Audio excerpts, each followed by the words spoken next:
Heureusement, vous n'êtes que des PLDB, des pauvres laïcs de base. Donc, la laïcité, c'est un mot catholique qu'on a inventé, et bizarrement, aujourd'hui, on l'a inventé pour exclure. Pour exclure l'Église, pour exclure les religions, pour exclure, etc. D'ailleurs, entre parenthèses, à travers le drame qui a frappé l'Église et la France hier, ce prêtre qui a été égorgé dans son église après la messe, ce qui est quand même le rêve de beaucoup d'entre nous, finalement, on a donné notre vie au Christ. Moi, je rêvais le jour de ma première messe, alors c'est un petit peu moins dramatique. Je voulais célébrer ma première messe à Lourdes, et au moment de l'élévation du calice, qu'il y a une roche qui se détache de la grotte, qui tombe sur ma tête, qui explose, et que le calice se mélange, etc., au sang, mon sang se mélangeant au sang. Bon, ce n'est pas arrivé. Donc je suis... Bon, tout a l'air d'aller bien. Bon. Alors, que disais-je? Donc l'Église, voilà, l'Église exclue, et voilà. Aujourd'hui, elle revient par un moyen, seul le Seigneur et l'Esprit Saint le sait, mais nous aussi, nous, peut-être pas ma génération, mais la génération, il faut le dire, qui m'a précédé, nous avons considéré qu'il fallait que l'Église disparaisse. C'est un temps, peut-être que nous aurions fait le même choix, ceux qui m'ont devancé, donc qui sont déjà la génération avant vous, vos grands-pères et vos grands-mères, et dans la foi ou les prêtres, etc., on pensait que l'Église devait être couleur, vous savez, couleur muraille et le sel dans le gâteau, le truc qui disparaît, on ne le sent pas, mais voilà, on devait être le levain dans la pâte, donc il fallait se cacher. Mais la société a changé. Peut-être qu'à l'époque, il fallait être le vin dans la pâte. Aujourd'hui, non.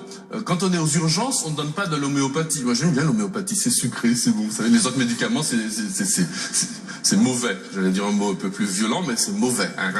Bon. Mais l'homéopathie, on dirait un bonbon. Ouais.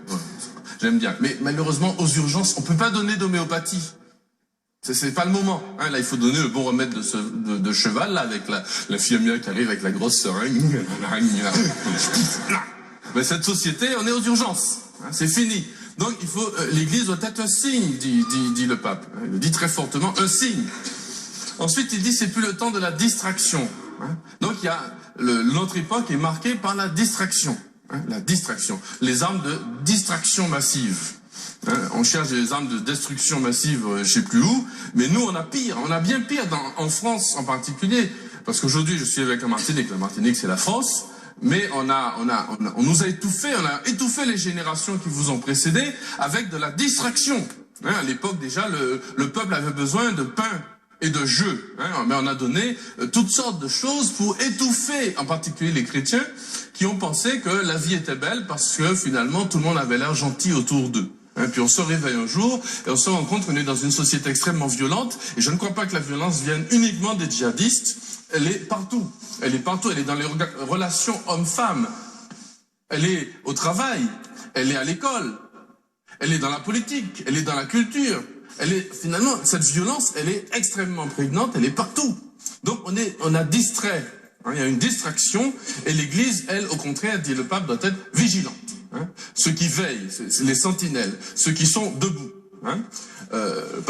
Le pape Jean-Paul II, Saint Jean-Paul II nous a réveillés. Vous savez que ces JMJ, toutes les JMJ sont placées sous le regard bienveillant de Saint Jean-Paul II, mais celle-ci en particulier, nous sommes dans sa ville, dans cette année de la miséricorde, c'est lui qui a voulu la miséricorde pour le 3e millénaire, je reviendrai tout à l'heure, et il nous a réveillés, il a réveillé le monde, il a réveillé l'Église. Alors vous n'étiez pas nés, nous oui, le père Loiseau était déjà très âgé, moi beaucoup plus jeune.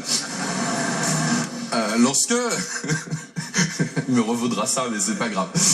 Lorsque Jean-Paul II, voilà, s'est levé dans ce monde qui était en train de s'étouffer, il a levé l'Église, il a levé les JMJ, elles ont 31 ans, donc vous n'étiez pas nés, nous oui, on a vu naître, surpris, les prêtres et les évêques au début, tout le monde n'y croyait pas.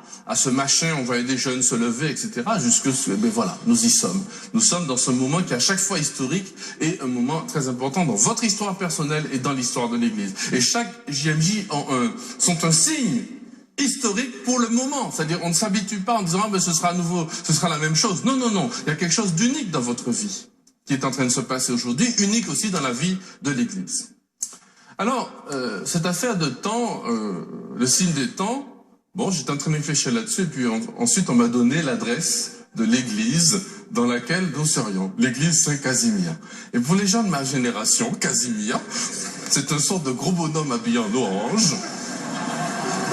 Et nous chantions « Voici venu le temps des rires et des chants, dans l'île aux enfants, c'est tous les jours. » Je dis, vous savez, mais voilà, le temps de la miséricorde, le temps des rires et des chants.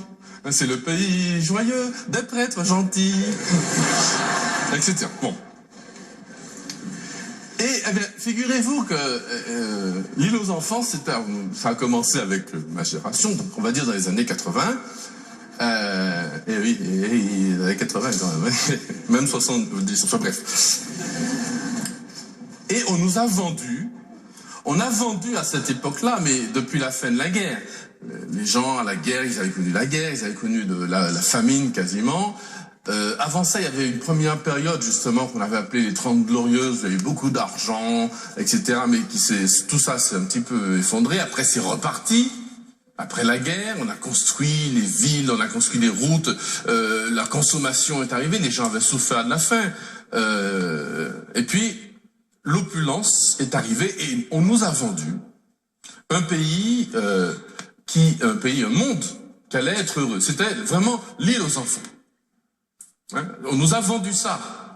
Et je ne sais pas si vous considérez, vous savez comme évêque, l'un de mes premiers ministères, c'est de donner la confirmation. Je pose la question aux jeunes, en Martinique en plus il y en a beaucoup, j'ai confirmé en un an près de 3200 jeunes, je leur pose la question.